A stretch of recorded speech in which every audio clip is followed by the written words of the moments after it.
오늘 고린도전서 14장 마지막 말씀입니다. 하나님의 경고장이 아닌가 하는 생각이 들었습니다. 이번에 김병준 총리 내정자가 같이 추천한 박승주 국민안전처 장관 내정자가 이 사람이 무속신앙 숭배자입니다.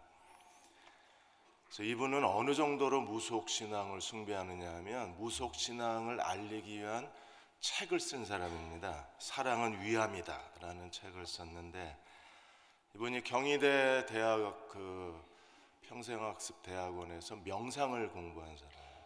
그래서 자기가 명상을 통해서 47번 다시 태어났대요. 사람으로 태어나기도 하고 바닷속에서 태어나기도 하고 여러 나라 국민으로 태어났다고 얘기하는 사람입니다. 그리고 자기 영혼의 블랙박스가 하늘에 있어서 자기가 무슨 정보가 필요하면 가서 이렇게 꺼내올 수 있고, 또 자기가 진심으로 후회를 하면 블랙박스에 있는 죄의 기록이 없어진다고 그 책에서 얘기하는 사람입니다. 이건 경고장입니다. 하나님께서 대한민국에 대해서 무엇보다도 그리스도인들에 대해서 하나님이 경고하시는 것 같았어요. 왜 총리 내정자가 이제 국회에서 총리를 선정하기로 했기 때문에 이 사람도 무효가 됐지만, 그 총리 내정자가 데려온 국민안전처 장관 후보자가 국민안전이 되겠어요? 광화문에서 굿할 때 그 굿을 같이 참관하고 장려했던 사람이고, 더 이 사람이 그 2002년 한일 월드컵 그때 응원 붉은 악마 기획한 사람이 박승주 이 사람입니다. 그때 우리 한국 기독교가 붉은 악마 응원에 대해서 굉장히 거칠게 항의를 했잖아요. 그런데도 그 붉은 악마 응원을 기획한 사람이 이 사람입니다. 나라가 왜 자꾸 이런 무속적 사람들이 자꾸 끊임없이 이렇게 얼굴을 내미나 하는 게 마음이 너무 아팠습니다. 하나님께서 우리 한국 교회에 회개하고 기도하라고 하시는 경고의 말씀이 아닌가 싶습니다. 교회가 회개해야 된다 그러면, 우리가 오늘도 기도하셨지만 교회가 회개한다고 했을 때 도대체 우리가 뭐라게 해야 되나요? 하나님 앞에 구원받아서 거룩하고 성숙한 사람들은 교회에 덕을 세우는 사람들입니다. 그러니까 교회가 덕을 잃어버렸어요. 그러니까 세상 사람들이 비난하고 세상 사람들이 손가락질하고, 결국 같은 그리스도인들도 교회 안에 혐오감과 환멸감에 빠지는 이유는 교회가 덕을 잃어서 그렇습니다. 우리가 베드로후서 1장 3절에서 하나님 우리를 부르실 때 자기의 영광과 덕으로 우리를 부르셨다 그랬어요. 영광이라는 것은 외적인 겁니다. 하나님의 임재가 임하면 하나님의 영광이 사람의 눈에 보여요. 덕이라는 것은 하나님의 거룩한 신성이 우리 안에 인격화되는 겁니다. 하나님의 거룩한 신성이 그 안에 인격이 된 사람들, 하나님의 거룩성이 그의 성품이 된 사람을 우리가 덕이 있다고 그러는 거예요. 그러니까 덕이라는 것은 우리가 일반적인 윤리에서의 덕이 아니라 하나님의 신성이 내면화된 사람을 성경에서는 덕이라고 그러는 겁니다. 하나님을 닮은 거죠. 그래서 바울도 고린도 전서의 8장 1절에 지식은 교만하게 하지만 사랑은 덕을 세운다고 얘기합니다. 세운다, 덕을 세운다라는 말을 오이코도메라 그럽니다. 오이코스는 집이고 도메는 세우는 거예요. 집을 세우는 겁니다. 우리의 각자 개인의 인격적인 거룩의 집을 세우고 하나님의 집을 세우는 사람들은 덕을 세우는 사람들입니다. 로마서 14장 19절에 그러므로 우리가 화평의 일과 서로 덕을 세우는 일을 힘쓰나니, 화평의 일과 덕을 세우는 일, 이게 우리의 소명이에요. 하나님이 우리에게 주신 거룩한 소명은 화평의 일과 덕을 세우는 일을 힘쓰는 겁니다. 로마서 15장 2절에 우리 각 사람이 이웃을 기쁘게 하되 선을 이루고 덕을 세우라. 하나님만이 선하신 분이십니다. 선은 하나님이십니다. 선을 이루고 덕을 세우는 사람들이 하나님을 본받는 사람들입니다. 고린도전서 10장 23절 24절에서 바울은 그리스도인의 자유에 대해서, 방종에 가까운 자유를 주장하는 고린도 교회에 대해서 모든 것이 가한한 모든 것이 유익한 것이 아니요 모든 것이 가한한 모든 것이 덕을 세우는 것이 아니다. 그러면 덕을 세우는 사람들은 어떻게 사는 사람들입니까? 누구든지 자기의 유익을 구하지 말고 다른 사람의 유익을 구하라. 그러니까 다른 사람의 이익을 구할 줄 알고, 다른 사람을 기쁘게 할 줄 알고, 다른 사람을 먼저 만족시킬 줄 아는 사람들이 하나님의 덕을 가진 사람들입니다.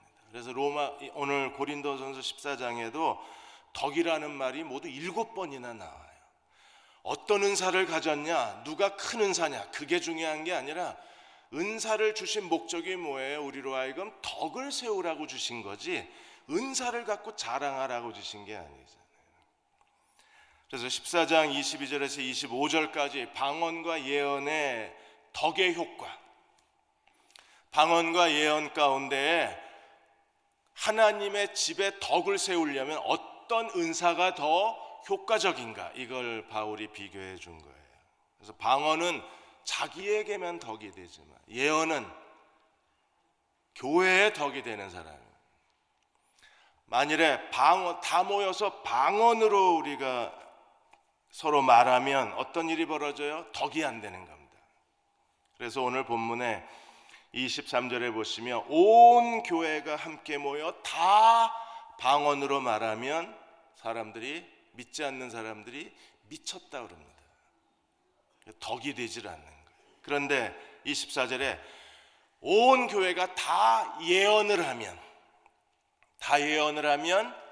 사람들이 덕을 세우게 됩니다. 왜 그렇게 돼요? 하나님 말씀을 가르치면, 예언이라는 건 말씀을 가르치는 겁니다. 그래서 성경에 말하는 예언은 성경 교사예요. 성경을 잘 가르치는 사람입니다. 제가 오자마자 성경 교사 제도를 세우려고 로마서를 가르치고 또 에베소서를 가르쳐서 성경 교사를 세우고, 그리고 이제 누구든지 원하면 가르쳐 드리겠습니다 그랬는데 성경 교사 제도가 사실은 실패했습니다. 이게 제대로 활용이 되지 않아 버린 거예요. 성경을 잘 가르치는 사람, 한 사람이든 가족이든 몇 사람이든 성경을, 하나님 말씀을 하나님 말씀 그대로, 복음의 비밀 그대로, 그리스도의 비밀대로 가르칠 수 있는 사람들이 이 시대의 진정한 예언자인 거예요.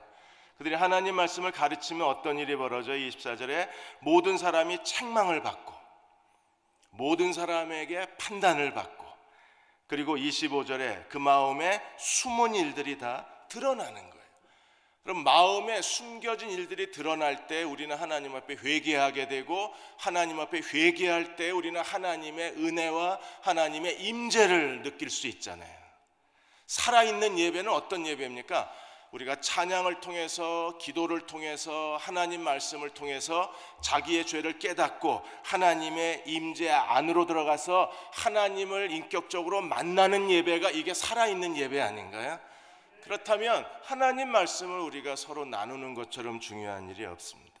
우리가 하나님 말씀을 통해서 양심의 찔림을 받고 벌거벗은 몸으로 하나님 앞에 나아가 회개할 수 있기 때문에 그렇습니다. 히브리서 4장 12절 13절에 세 번역엔 이렇게 되어 있습니다.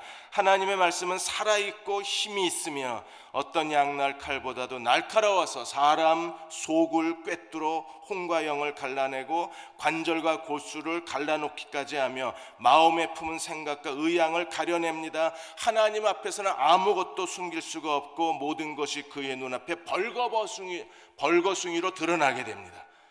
하나님 말씀만 우리를 벌거벗겨요. 하나님 말씀만 우리의 모든 죄를 다 드러냅니다. 하나님 말씀만 우리의 혼과 영을 갈라놓습니다. 나도 날 몰라요. 그런데 하나님 말씀만이 나의 죄를 알게 하시고, 그리고 하나님이 내게 뭘 원하는지 깨닫게 하시고 우리로 하여금 하나님 보좌 앞으로 데리고 가는 거예요. 대한민국은 소망이 있습니다. 왜냐하면 정말 이번 일은 마음이 아프지만 그러나 하나님이요 완전히 벌거벗기시는 거잖아요.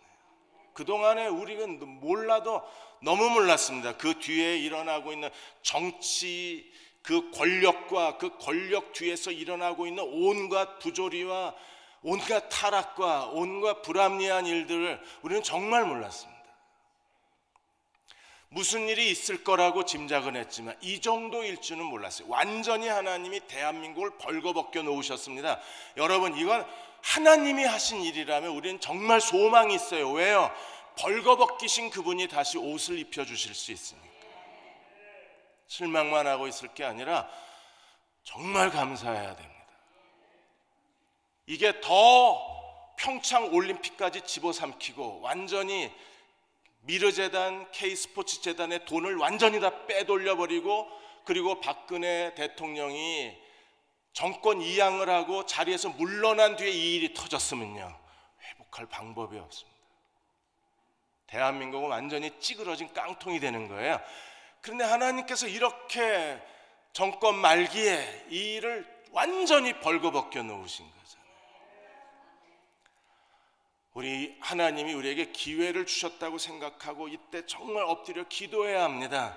하나님은 분명히 우리의 내일을 준비하고 계시고, 그리고 대한민국의 내일을 하나님이 인도해 주실 것을 확신하기 때문에 그렇습니다. 왜 그래요? 이게 하나님이 그야말로 하나님의 말씀이 혼과 영을 갈라 쪼개고 관절과 골수를 다 갈라 놓으셔서 이 치부를 드러내신 거라면 우리가 회개하기만 하고 하나님 앞에 엎드릴 수만 있다면 하나님 우리를 회복시켜 주실 수 있을 거예요.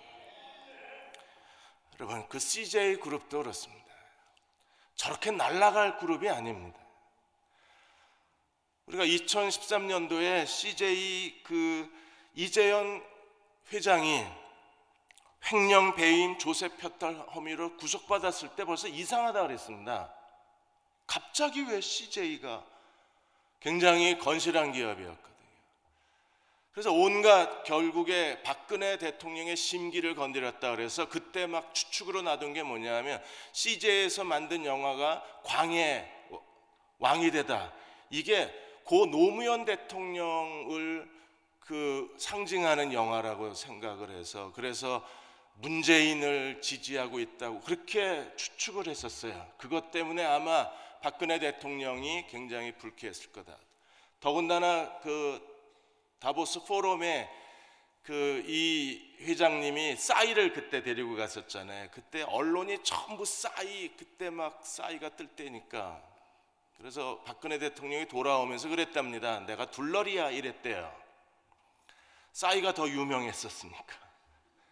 코리아 세일즈 외교하겠다고 나가셨는데 상황이, 그래서 그거에 대한 보복인 줄 알았어요. 근데 그 뒤에 최순실이 있었다는 걸 아무도 예측을 못한 거예요. 최순실은요, 이 머리가 좋은 여자입니다. 어디에서 돈을 끌어 모아야 되는지를 정확하게 알고 문화와 스포츠 두 개를 양대축으로 해서 문화와 스포츠의 행사 모든 기획을 하고 여기서 다 국가 돈을 빼돌린 겁니다. 근데 한국의 문화를 이끌어가는 그룹이 CJ그룹입니다. 그러니까 최순실이가 이 CJ그룹하고 같이 대결 구도를 벌이고 있던 다른 대기업에 최순실과 가서 붙으면서 CJ를 죽이는 거예요.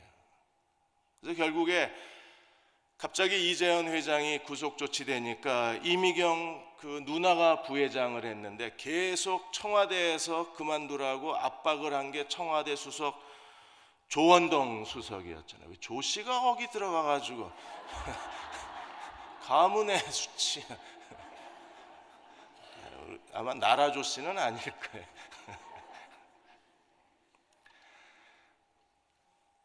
경제 수석이 CJ 이미경 부회장한테 계속 전화를 해서 그만둬라. 잘못하면 어떤 일이 벌어질지 모른다. 그래서 결국 2014년에 이미경 부회장이 그만두잖아요. 청와대의 수석 참모관이라는 인간들이 대기업을 협박해서 돈을 뜯어낼 뿐 아니라 이렇게 대기업의 경영권까지 간섭할 거라고는 아무도 상상을 못한 거잖아요. 차라리 지금 드러난 게 아예 하나님 싹 벗겨주십시오. 속옷까지 다 벗겨주십시오. 그래야 국민들이 알 거 아니에요. 알아야 회개하든지, 그래야 우리가 어떻게 할 건지 국민들이 그제서야 정신을 차릴 거 아니에요. 한진그룹도 결국에는 이 최순실 이 사람들 때문에 날아간 거잖아요. 평창 동계올림픽위원장 5월에 갑자기 그만뒀습니다. 이유가 뭐예요? K스포츠 재단 기부를 한진그룹이 조양호 회장이 거절했습니다. 그리고 최순실이 스위스의 올림픽 시설 수주를 한진그룹에 요청했는데 조양호 회장이 거절을 했어요. 그거에 대한 보복으로 평창 올림픽 위원장 자리를 내놓게 된 겁니다. IOC에서 경악을 했습니다.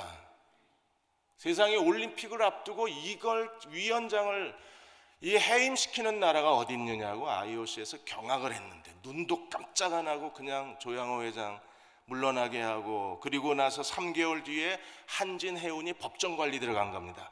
기업 하나 생매장 시키는 게 이렇게 쉬울 줄 누가 알았습니까? 한진그룹이 재계 11위잖아요. 순식간에 땅에 파묻, CJ 땅에 파묻어. 결국에 CJ 며느리도 죽었잖아요. 결혼한 지 얼마 되지 않아가지고 CJ 파묻어, 한진 파묻어, 지 눈에 막 안 들면 다 파묻어 버리는 겁니다. 여러분, 이게 이제 드러나는 거예요. 차라리 저는요, 정말 뉴스 보기 너무 마음이 아프지만, 그래, 하나님 감사합니다. 뉴스만 끝나면 저는 하나님 정말 감사합니다. 더 악한 일이 벌어지기 전에 여기서 막아주신 거 정말 감사합니다. 더 부끄러운 일들이 벌어지기 전에 하나님 여기서 다 드러내 주신 거 진짜 감사합니다. 외신들은요, 지금 대한민국에 대해서 이제 미국의 골칫거리가 하나 생겼다 그럽니다. 대한민국이 어느 사이에 미국의 골칫거리가 되어버렸습니다. 우리는 정말 지금 기도해야 돼요. 하나님이 왜 이 일을 하시는가를 알고 무릎을 꿇어야지, 여기서 멍하니 있으면 이제 기회가 없어요.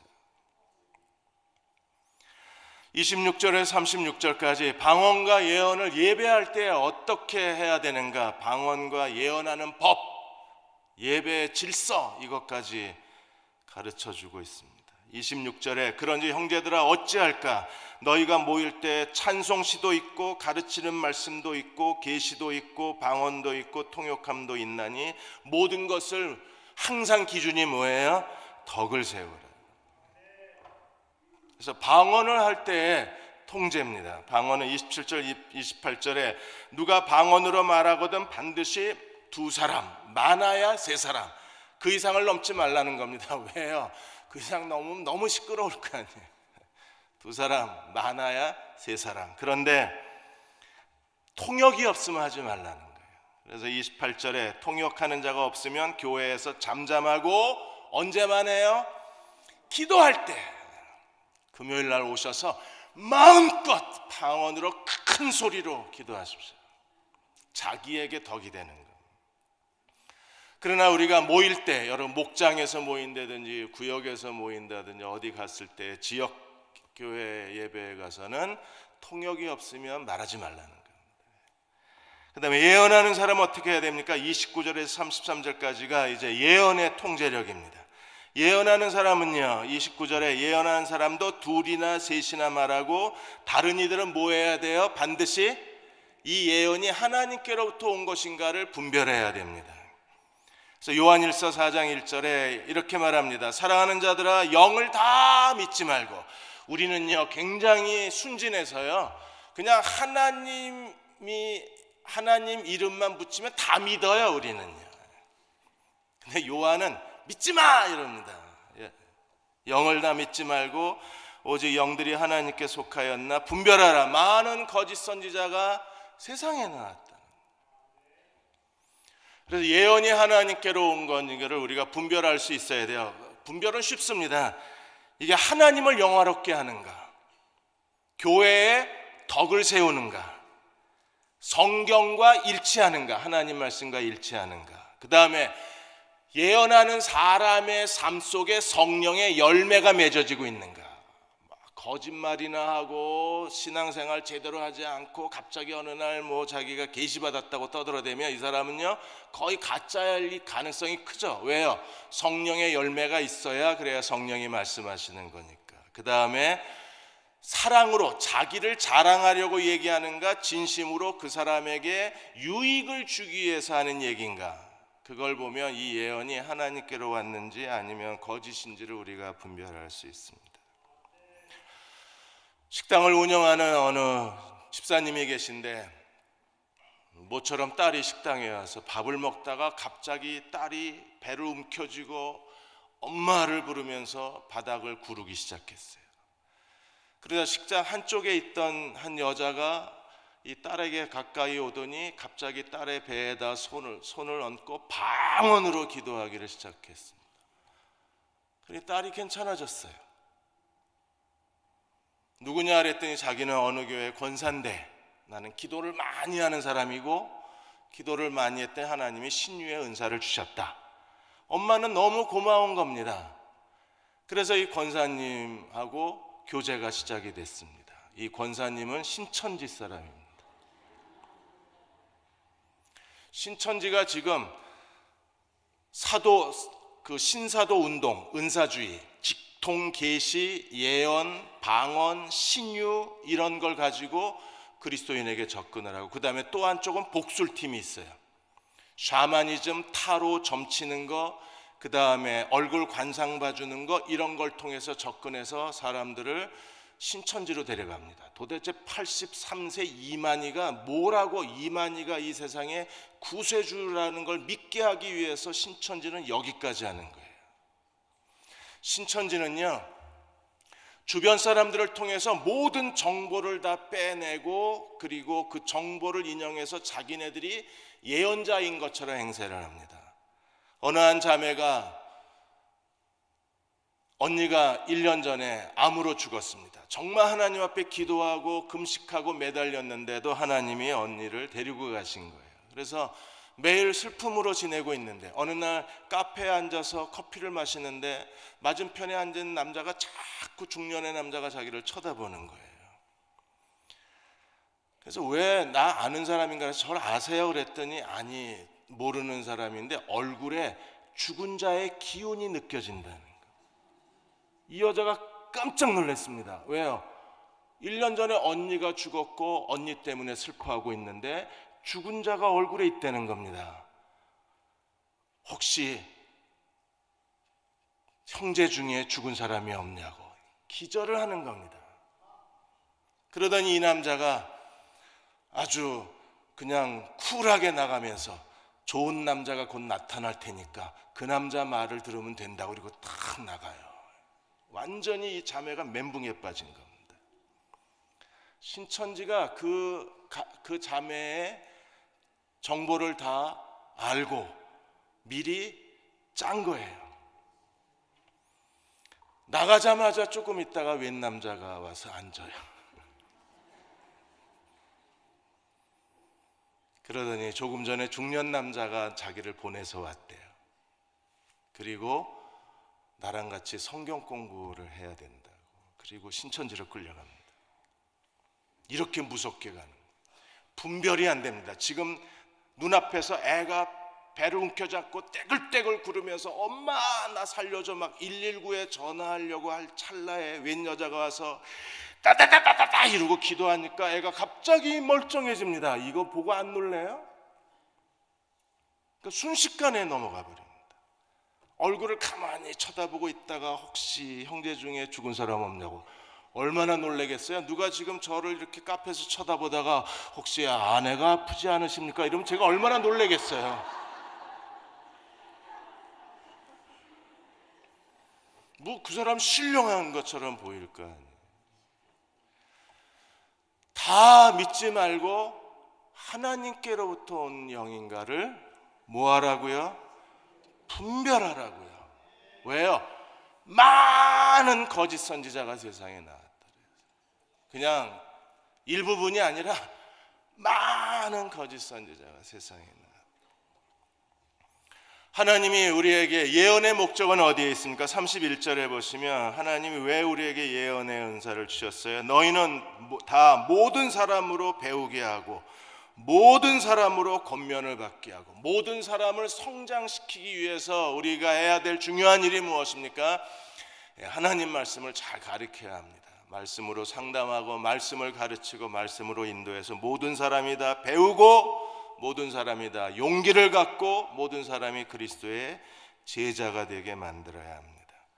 근데 예언하는 사람도 차례 앞선 사람이 예언을 하다가 뒤에 새로운 계시가 오면 앞 사람은 멈춰야 돼요. 그런데 고린도 교회는요, 뒤에 새로운 계시가 왔는데도 계속 서로 떠들어댄 겁니다. 이런 일로 인해서 예배가 아주 혼란스러워지니까 절제하라. 그래서 예언하는 사람들에게 요구되는 예배의 질서는요, 절제력입니다. 그래서 32절에 예언하는 자들은 영은 예언하는 자들에게 절제를 받나니 하나님은 어떤 분이세요? 33절 하나님은 무질서의 하나님이 아니요 오직 화평의 하나님이시라. 하나님은 무질서의 하나님이 아니라 질서의 하나님이세요. 화평의 하나님이십니다. 내가 얘기하다가 뒤에서 하나님이 새로운 사람에게 새로운 의견을 주시면 우리가 그 자리를 비켜줘야 돼요. 그래서 모두가 다 협력해서 하나님의 말씀이 완성되게 하고 협력해서 선을 이루게 하는 게 그게 덕 있는 사람의 행동입니다. 만락교회 김병삼 목사님이 페이스북에다가 국가를 위한 조찬기도회, 국회 조찬기도회에 대한 얘기를 썼어요. 지금 국가를 위한 조찬기도회가 있고 국회 조찬기도회가 있는데 나라를 위해서 기도하는 거 얼마나 좋아요. 여러분 나라를 위해서 기도해야 되잖아요. 그래서 목사님들이 모여서 조찬기도회를 합니다. 그런데 그게 나라를 위한 조찬기도회가 아니라 권력에 아부하는 기도회가 된 거예요. 그래서 김병삼 목사님에게 그 국회 조찬기도회 하는 담당자가 전화를 해서 이번에 설교자로 초청하고 싶은데 설교자 설교해 줄 수 있냐? 그러더니 하는 말이 설교자로 초청된 사람이 아침 식사비를 다 내야 된대요. 그게 호텔 뷔페에서 먹는 거거든요. 1인당 한 5만 원에서 8만 원까지 하는 게 한 300명이 모이는 거예요. 여러분 저도 국가조찬기도에 초청장을 받는 사람입니다. 가지를 않아서 그렇지. 그리고 뭐라 그랬냐면 김병삼 목사한테 설교자로 한번 나오면 당신 이름이 뜬다 대한민국에서. 그러니까 투자하는 셈 치고 아침 밥값을 내라는 겁니다. 그래서 김병삼 목사님이 난 뜰 필요 없으니까 안 가겠다 그랬대요. 그리고 너무 마음이 아프니까 이걸 페이스북에다 쓰신 겁니다. 이런 조찬기도에 왜 목사들이 가냐? 정말 나라를 위해서 무릎 꿇고 기도해야지. 권력에 아첨하는 이 기도에 왜 가냐? 근데도 거기 가는 게 목사님들에게는 굉장한 영광이 되는 거예요. 조찬기도에 초대받았다는 게. 여러분도 그렇게 생각 안 하십니까? 조찬기도에 초대받았다. 와, 영광스럽다. 그런데 그 안에 일어나는 일은요, 이게 정말 하나님의 질서인가, 하나님의 덕이 되는가, 하나님의 영광이 되는가를 우리가 생각해야 되잖아요. 예언이 하나님께 대한 예배와 설교가 이런 식으로 이런 형식적인 일에 이용이 된다 그러면 여러분 그건 예언이 아닌 거잖아요. 우리가 하나님 앞에 덕을 세우고 하나님의 기쁨을 구하고 하나님께 영광을 구할 수 있어야 되잖아요. 방언을 통제합니다. 예언을 통제합니다. 질서 있게 하라. 그 다음에 여자를 통제합니다. 여러분 34절에서 36절까지는 정말 잘못 알려지고 있는 본문 중에 하나고, 교회의 여자들이 이 말씀 뒤에 다 숨었어요. 아, 여자는 잠잠하래요. 이러고 뒤에 다 숨어서 앞치마 두르고 설거지 하시고 청소하시고 교회 허드렛 일 하시면서 나는 교회 봉사 다 했다 그럽니다. 아닙니다. 34절에 뭐라 그랬어요? 여자는 교회에서, 그래서 잠잠하시니까 기분 좋으십니까? 잠잠하셔서 살림이 좀 나아지셨습니까? 잠잠하시니까 세금 덜 내시나요? 도대체 여기서 잠잠하라는 게 무슨 뜻인가? 교회에서 여자는 잠잠하라. 그래서 항상 보이지 않는 곳에 계세요. 여기서 잠잠하라는 뜻은요, 여자가 아무것도 하지 말라고 하나님이 여자를 무시하는 건가요? 중요한 일은 남자가 다 하고 허드렛 일은 너희가 다 해라. 그래서 조선시대인가요? 교회는 아직도? 그래서 행복하십니까? 아니, 그냥 솔직하게 질문을 드리는 거예요. 그래서 행복하시옵니까? 행복하지 않으신가요? 그래도 이렇게 사는 게 하나님 뜻이라고 그냥 순종하고 사시는 건가요? 여러분, 여기서 여자가 교회에서 잠잠하라, 그들이 말하는 것이 허락됨이 없나니 율법에 이른 것 같이 오직 복종할 것이요, 만일 무엇을 배우려거든 집에 가서 누구에게 물어라? 무슨 일이 일어나고 있는 거예요 지금? 우리가 그리스도인의 자유에 대해서 얘기했죠. 자유, 난 자유야! 이래가지고 여자들이 뭘 벗었어요? 머리에 너울 다 벗어던지고 머리를 풀어헤치고 막 술에 취해가지고, 그래서 무슨 환타지에 빠진 것처럼 막 여기서 랄랄라 저기서 랄랄랄랄라 이러고 다닌 거예요 여자들이. 그거 하지 말라고. 그러니까 이교주의의 신비적 현상에 그걸 추종하지 말라는 겁니다. 아까 그 식당에서 딸이 아팠을 때 배에다 손을 대고 와다다다다다 이랬더니 딸이 벌떡, 이런 거 하지 말라는 거예요. 그거 하지 말고 하나님 말씀을 가르치는 일에는요 함께 동역을 하셔야 돼요. 근데 이런 신비, 머리에 너울을 벗어버리고 하나님의 남편에게 복종한, 여자의 머리는 남자요, 그렇게 믿으십니까? 남자의 머리는 그리스도시요. 왜 뛰어요? 그리스도는 그리스도의 머리는 하나님이시라. 이게 하나님의 질서잖아요. 그러니까 우리가 이 하나님이 주신 복종의 사회적 관계를 인정해야 돼요. 근데 그걸 뛰어넘어서 와다다다다 잃어버리면 남편에게 그래서 물으라고 얘기한 거고, 그 다음에 36절에 하나님 말씀이 너희만 임했느냐는 거예요. 그러니까 나만, 자기만 자랑하는 거예요. 자꾸 머리에 너울 다 벗어버리고 그 다음에 그 머리를 풀어헤치고 앞가슴을 풀어헤치고 온갖 그냥 그 성령 충만하다고 말하면서 포도주에 취해가지고 이러고 돌아다니니까 그만하라는 겁니다. 여러분, 성경은요 정말 여자들의 헌신 때문에 하나님이 오늘까지 복음을 이끌어 오신 거예요. 지금 시대가 얼마나 바뀌었는가를 보십시오. 지금은요 여자 교주 전성시대입니다. 지금 통일교는요, 문선명 죽었습니다. 누가 통일교를 이끌어가요? 그의 부인 한학자가 이끌어갑니다. 이단은요 굉장히 시대를 앞서가는데 한국은요 여전히 교회는 여자는 교회에서 잠잠하라. 그 다음에 안산홍, 하나님의 교회, 안산홍의 그 뒤를 이어서 하나님의 교회를 이끌어가는 사람이 누굽니까? 장길자입니다. 이미 여자 교주 시대로 바뀌었어요. 그 다음에 지금 83세입니다. 이만희가 얼마 안 가서 곧 죽습니다. 늙어가고 있기 때문에. 그런데 신천지의 이만희의 뒤를 이어서 새로이 교주로 준비하고 있는 사람이 누구예요? 김남희, 신천지 부인, 그 이만희 부인입니다. 이 세 여자를 이단 여자 교주 트로이카라고 합니다. 옛날에 뭐 남정이 뭐 이런 사람이 아니라, 영화배우 트로이카가 아니라 교주 트로이카세요. 잘못 알고 있었어요. 그 뒤에 더 큰 실세 최순실이 있다는 걸 이 여자들이 모르고 있어요. 여자 교주 시대입니다. 근데 대한민국은요 지금 아직도 여성 리더십이 드러나지 않고. 왜 그래요? 이 한 구절 때문에. 여자는 교회에서 잠잠하라. 10계명은 안 지키면서 이 계명은 얼마나 신실하게 천년 역사 가운데 지켜왔는지 몰라. 아주 죽자사자 이건 지켜요. 여자는 잠잠해라.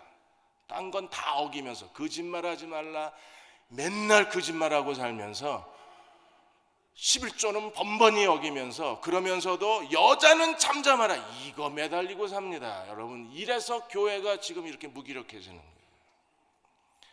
로마서 16장 1절 2절에서 바울이 로마서를 누구 편에 보냈어요? 베베. 이 정도는 상식으로 알고 사셔야 돼요. 바울이 로마서를 전달한 여자 동역자, 여자 사업가 최고의 바울과 함께 복음을 위해서 헌신한 사람 베베. 여자입니다, 여자.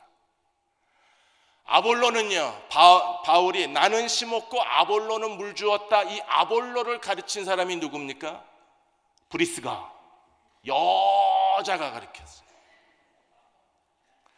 빌립보 교회, 마게도냐 환상을 보고 건너가서 마게도냐의 첫성 빌립보 교회를 세우고 빌립보 교회를 통해서 복음이 마게도냐 전역으로 확산되어져 갔는데 그 빌립보 교회의 양대 산맥이 누굽니까? 이씨 가문과 박씨 가문이에요? 아닙니다. 유오디아와 순두계, 이 두 여자가 빌립보 교회 양대 산맥입니다. 그래, 이 여자가 싸우면 교회가 깨지는 거예요. 그래서 바울이 유오디아 순두계에게 제발 싸우지 마. 그래서 빌립보서 쓴 거예요. 여러분, 놀랍잖아요. 루디아로 인하여 빌립보 교회가 세워지고 빌립보 교회의 최고의 영적 지도자 두 사람은 여자입니다. 유오디아 순두계. 그리고 유럽 최초 교회가, 그리고 거기서부터 바울에게 한 번, 두 번 쓸 것을, 한 번, 두 번이라는 것은요, 필요할 때마다 줬다는 거예요. 바울이 돈이 필요하다고 기도 편지가 뜨면 그 모든 바울의 선교 비용을 지원했던 사람이 빌립보 교회입니다. 빌립보 4장 3절에 바울이 이랬어요. 복음에 나와 함께 힘쓰던 저 여자들을 너희가 도우라. 다시요. 복음에 나와 함께 힘쓰던 저 사내들을, 저 청년들을, 저 대전의 목사들을, 아니요, 여자들을 도우라. 다시, 여러분, 어디로 우리가 헌신해야 돼요? 마지막 결론에 여기에 여성 인력이 좀 제대로 준비되고 제대로 헌신되고 제대로 세워져야 되는 게 예언의 사역이에요. 여러분이 하나님 말씀을 집에서 잘 가르치고 애들한테,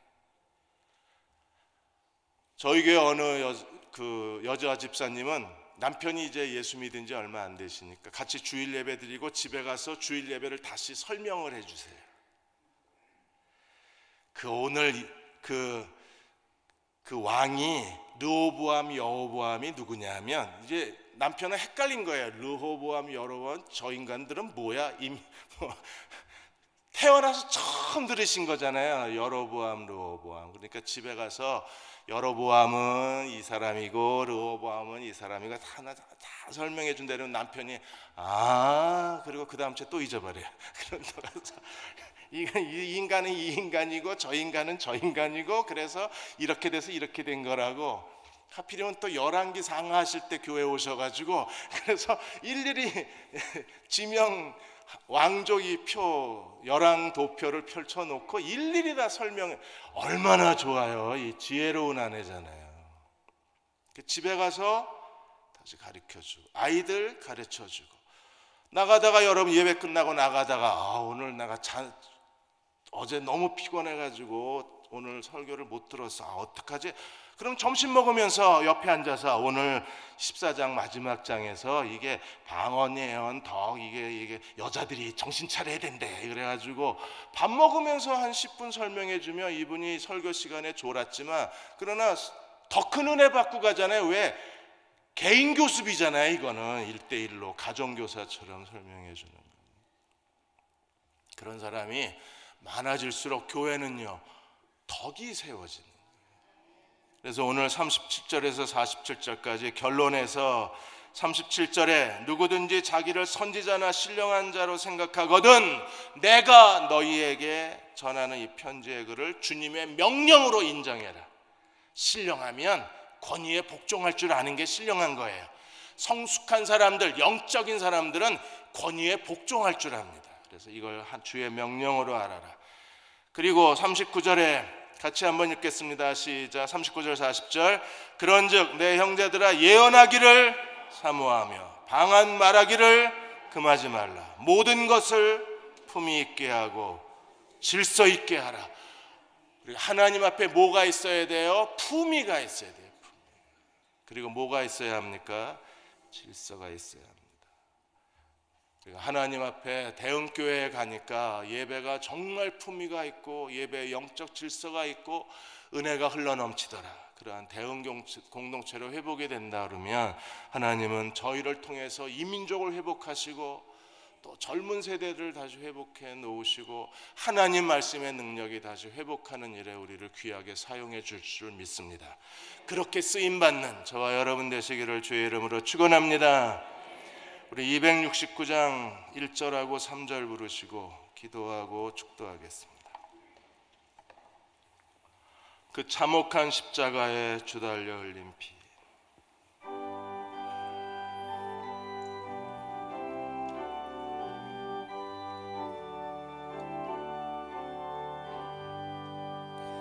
그 참혹한 십자가에 주달려 흘린 피, 샘물같이 흘러서 죄 씻어 주시네. 값없어도 나와서 내 죄를 보하며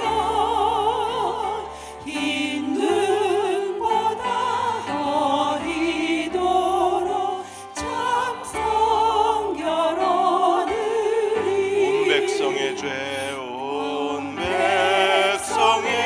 사하신 하나님 어린 양 하나님 어린 양 그 십자가 지심으로 그 십자가 지심 온 인류 구했네. 온 인류 구했네. 저 영원한 새 나라에 영원한 새 나라에 다 같이 모여서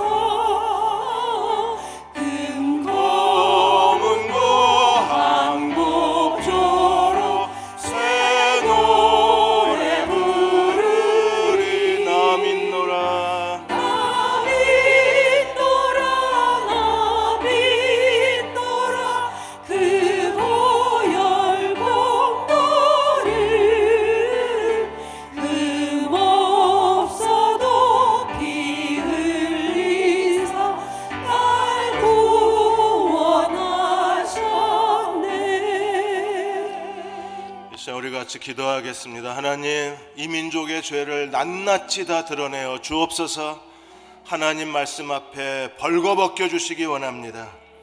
숨겨진 것이 하나도 없이 다 드러내어 주시기 원합니다.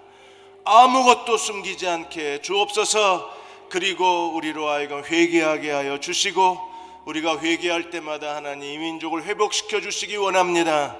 하나님의 심판을 두려워하게 하시고 나라만 이렇게 숨긴 것이 다 드러나는 것이 아니라 우리의 개인의 삶도 하나님 동일하게 하나님이 주관하시고 심판하실 것을 저희가 두려워합니다. 하나님 우리의 죄를 자복하고 하나님 앞에 믿음으로 나아가게 하여 주시고 우리가 회개한 모든 죄를 그리스도의 보혈로 용서하여 주옵소서. 이 민족을 새롭게 하여 주옵소서. 우리를 새롭게 하여 주옵소서. 우리 같이 함께 통성으로 기도하겠습니다. 하나님 우리를 긍휼히 여겨주시기 원합니다.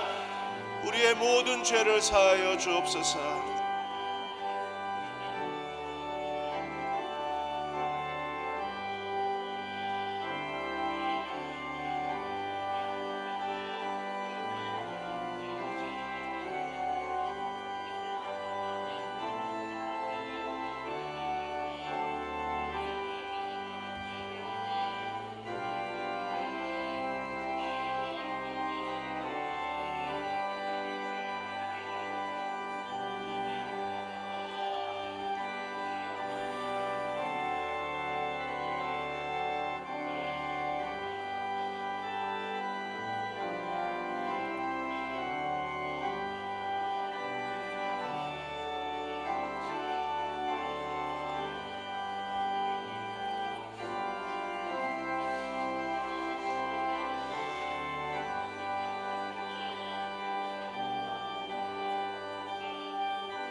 예수 그리스도의 십자가에 흘리신 보혈의 피로 저희들이 이 시간까지 살아오면서 지은 모든 죄를 주의 보혈로 정결하게 씻어주시사 신눈같이 양털같이 만들어 주시옵소서.